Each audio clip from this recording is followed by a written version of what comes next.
The next area I want to cover is employer compliance requirements. Again, I'm going to just touch on these briefly because these are areas, each one has attorneys and other experts that you should consult on major issues. So terminating employees. Whenever you terminate an employee, it raises many, many different issues, not just in an immigration context. Improper termination can lead to lawsuits and claims for illegal termination. Make sure you have your employment counsel advising you on when you cannot terminate people. Again, as Mr. Ziegler explained, employment in the United States is generally at will, meaning the employer can terminate an employee at any time for any reason or no reason at all. And on the other hand, the employee can walk away and quit for any reason or no reason at all. So it's at-will employment across the United States unless there's a written contract of employment otherwise. That's all you need to know. A trend that is increasing recently is claims for sexual harassment. The best way to deal with this, and they become multi-million-dollar claims too. The way to deal with this issue is education. Educate the employees, educate the management especially, and have a procedure in place to deal with the situation if it ever arises. Hopefully it won't, but when it does, it can escalate and become very, very serious very quickly. I'll tell you a little secret. In the United States, there are so many attorneys.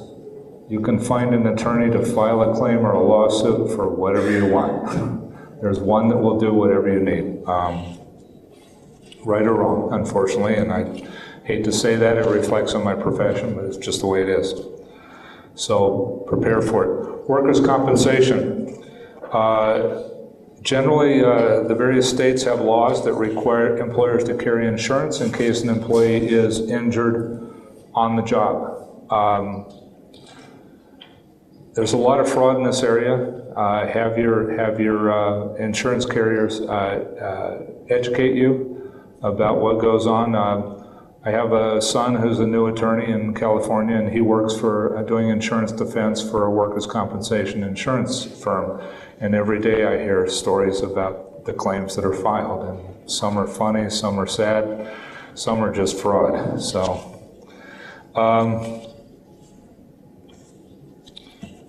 Audits. The I-9 form, employer verification forms, where whenever you hire an employee, a new employee, you're required, the company has to fill out the I-9 form and the employee has to fill it out. Employer is required to verify the identification of the employee. Employee is required to show certain documents and verify the right to work, and then keep it on file for a certain period of time. Another record-keeping requirement is LCAs. That was a flock of birds, I think. Okay. LCAs. Remember the LCA requirement with Department of Labor about prevailing wage and other attestations in connection with an H-1B visa? Those have to be kept on file as part of a public access file. And also for labor certification cases, your recruitment efforts, prevailing wage requirements have to be kept on file. The government can walk in at any time, demand to see them, and audit them, and they do. H-1Bs, if the employer does not pay the prevailing wage or whatever the minimum requirement is on the paperwork, the employee can come back and claim back wages. That can get very, very expensive. And once you're on the government blacklist for that issue, you will never get off the list. You will be audited constantly. Those people don't give up. I once got a call in the office from the CEO of a major high-tech company in the United States, and said the immigration just dropped off this piece of paper at our front desk, and the receptionist didn't know what to do with it, so I thought I'd call you. And it was a notice of intent to audit I-9 forms, employment verification forms. We had 3 days to produce all the I-9 forms.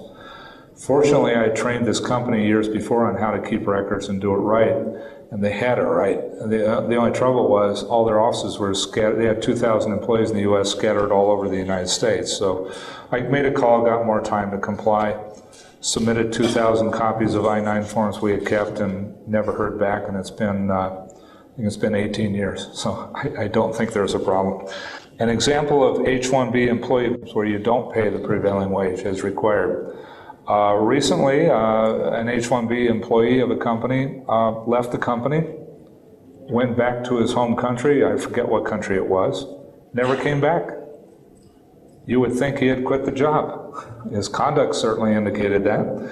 Well, the problem is a lawsuit appeared at the company. He had hired an attorney a few months later.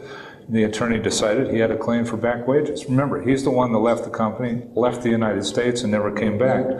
The judge awarded a judgment of $150,000 against the company. Why? Well, the judge's reasoning was the company, when the employee quit, the company had not notified the immigration to withdraw the H-1B petition and had not notified the Department of Labor to withdraw the LCA form. And as a result, the judge ruled that the employer-employee relationship still existed because the employer hadn't formalized the termination of it with the appropriate government agencies. I disagree completely with that ruling, and obviously so did the company who was awarded the judgment against, and they're appealing it, so I suspect it to be overturned on appeal someday. Discrimination, Mr. Ziegler mentioned a lot about that. I'll just mention again, you cannot discriminate for or against people because they're U.S. citizens or not U.S. citizens, because of their immigration status, because of the type of employment authorization they may have, place of birth, country of origin, ancestry, native language, accent, or because they're perceived to look or sound foreign, whatever that is. I mentioned this before, mergers and acquisitions. They raise immigration issues on the L1 side.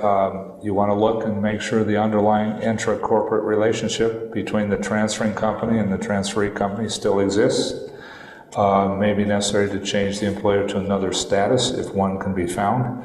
In the H-1B context, mergers and acquisitions, the issue becomes, do we need to file an amended petition with the government? Something to be avoided if you can. It's expensive and time-consuming. But do we? When do we? Well, if the new company is considered to be a successor in interest, and there's a very detailed definition of that, then there's no need to file an amended petition. The new company is simply a successor and takes over where the old company left off. But I found that I may want to file an amended petition anyway, because for travel purposes later on, can you imagine coming in at a port of entry and your visa says, your H-1B visa says you work for company X, and yet you're showing an H-1B approval notice that has company X's name on it, and the officer asks, who do you work for? Well, I work for company Y. And your visa says company X, and your paper says company X, and you say you work for company Y. You're going to be invited to that back room for a chat, secondary inspection. I always try to get an approval notice with the new company's name on it, just so employees for travel purposes have something that shows that's consistent with who they work for on a current basis, even though it's not required. Third-party placements.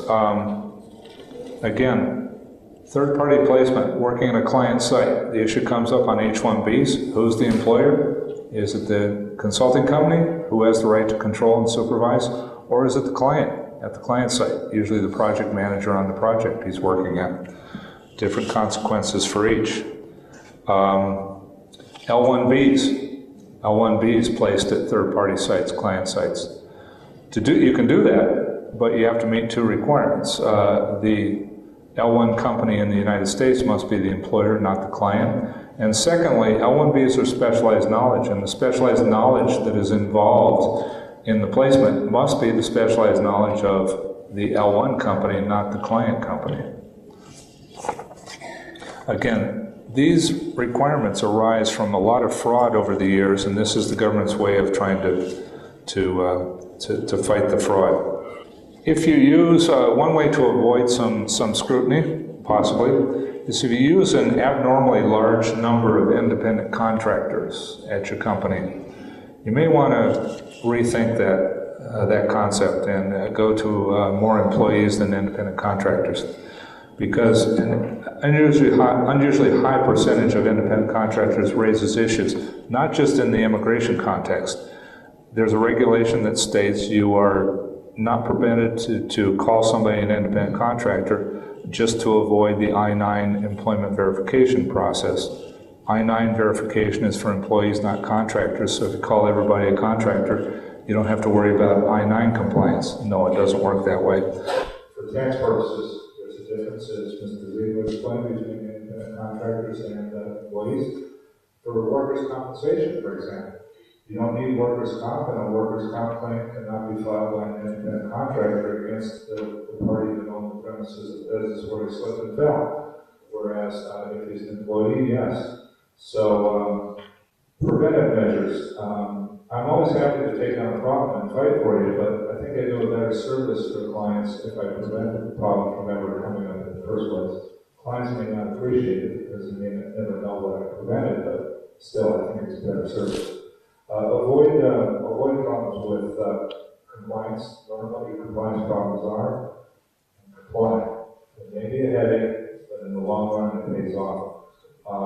Retain competent legal counsel, not just on immigration, but on all the other issues I've talked about, tax and veterans, whatever applies.